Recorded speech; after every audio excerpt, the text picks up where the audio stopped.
မာကျော်လာပါတဲ့ဆိုတဲ့မြန်မာတွေကိုပဲပွဲသိမ်းပြနေတဲ့ထိုင်းလက်ခွေကျော်လာပထမဦးဆုံးကျွန်တော်တို့ချစ်ရတဲ့ကပတ်နှစ်ခုပိုင်ရှင်ကြီးအောင်လာအန်ဆန်းကလည်းတတိလက်လွတ်သွားပြီးခေါင်းကိုအကန်ခံရပါတယ်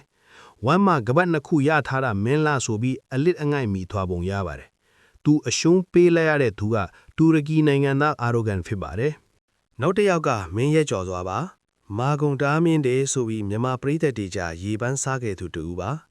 ဝိတ်တဲမတူတဲ့နှစ်ယောက်ကိုပွဲတီပေးပြီးထိုးခိုက်တာလားဘာကြောင့်ပွဲတီပေးခဲ့လဲမသိပါထိုင်းကနာမည်ကြီးဖိုက်တာဖြစ်ပြီးအသက်အရွယ်ရလာပြီးဖြစ်တဲ့စန်ချိုင်းထဲမှာပွဲတီပေးပြီးမာဂုံကိုဖျက်ခံခဲ့ရသူပါမြန်မာပြည်သက်ကြားမှာလူကြိုက်နေပေမဲ့ပါပါနနကစားတာသူပါ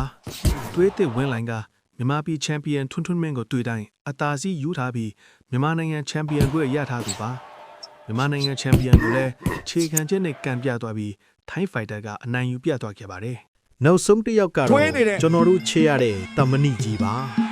မြန်မာနိုင်ငံထဲမှာတော့သူ့ထိုးတဲ့ပွဲပေါင်းများစွာမှာသူအခုလိုရုပ်ပြက်စင်ပြက်လဲသွားတာမရှိပါဘူး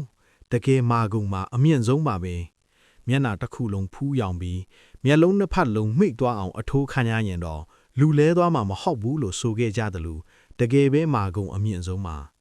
သူလည်းထိုင်းဖိုက်တာရဲ့ခြေကန်ချက်ကြောင့်ပဲရှုံးနိမ်သွားခဲ့ရပါတယ်ကျွန်တော်တို့အားလုံးသင်ခန်းစာရတင်တာကငါမာတယ်ဆိုပြီးစွတ်အထိုးမခံဖို့နဲ့အမြဲတမ်း guard လုံအောင်ကစားဖို့ကိုသင်ခန်းစာရလိုက်ပါတယ်